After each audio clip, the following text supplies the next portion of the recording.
Hello mga boss and welcome back sa ating channel. For today's video, no.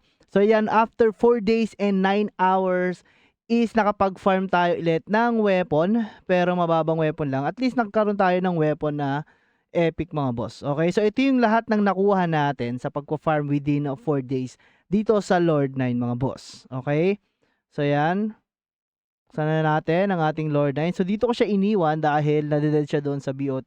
So noob account lang itong gamit natin mga boss. So hindi na natin to pinapalakas dahil talagang seller lang naman ng Dayas itong ating character na to. Okay?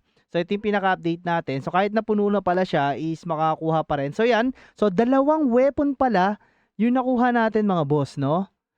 So dalawang Serad staff yung nakuha natin. Ewan ko lang kung mabebenta pa ba tong Serad staff na to mga boss. Okay.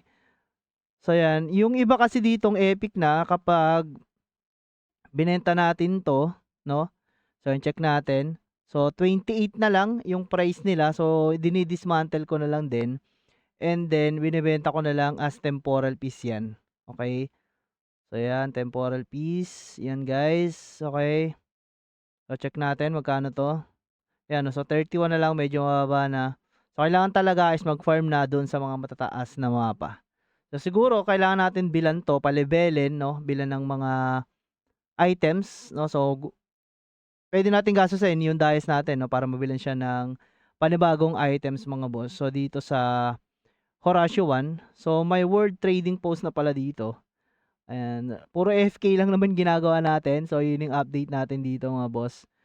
Pwede tayo sigurong bumili ng legend kung may magbebenta ng legend na weapon. Pero so far wala dito sa server. No, doon lang sa market talaga merong nagbebenta sa mga weapon, sa cloth. Ayan, so meron dito. Ayan, so for example, this one.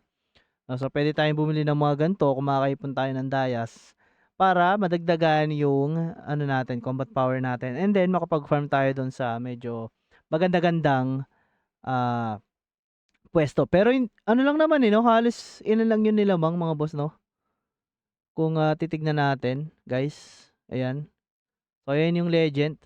Pero ang importante is nakapag-form pa naman tayo ng Dayas and then nakakapag-form tayo ng temporal piece. So yun lang yung gagawin natin ngayon, no?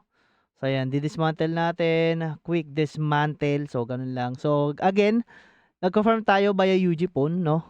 Ayan, so quick dismantle. Ayan, 6,000 mga boss. So marami na naman tayong pambentang mga, ayan, ito, quick dismantle na rin natin to mga boss. Meron na naman tayong pambentang mga temporal piece. Yan, oh. So nakaraan nakapagbenta tayo ng mga T4, no? So pakita ko na lang sa inyo siguro mga nabenta na. Kahit paano is may earnings tayo dito sa Lord 9. Sa isang character lang to mga boss, ah. Okay, ayan. So check natin kung makagawa tayo ng temporal piece.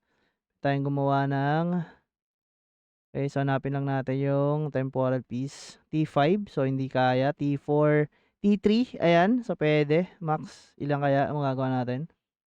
So isa lang magagawa natin ngayon. Ayan, so nakagawa tayo ng isa. So nabenta na natin yung ibang temporal piece natin. So yun lang, ibebenta natin yan sa market mga boss. Mga temporal piece natin na to. Ayan, yung mga naipon natin na temporal piece na yan. So pwede natin yang ibenta or pwede natin gawin ano siguro, no, to T4. So titignan natin yung pricing ng bawat chest na yan mga boss. So again, yun lang muna for today's video and then mag-update tayo ulit dito sa the best play to earn game. So sabi nila pabagsak na itong Lord 9 pero para sa akin goods pa rin. So sa mga naglalaro ng Lord 9, saludo ko sa inyo.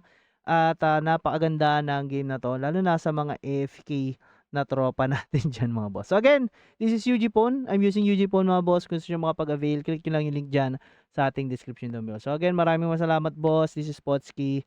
Bye-bye.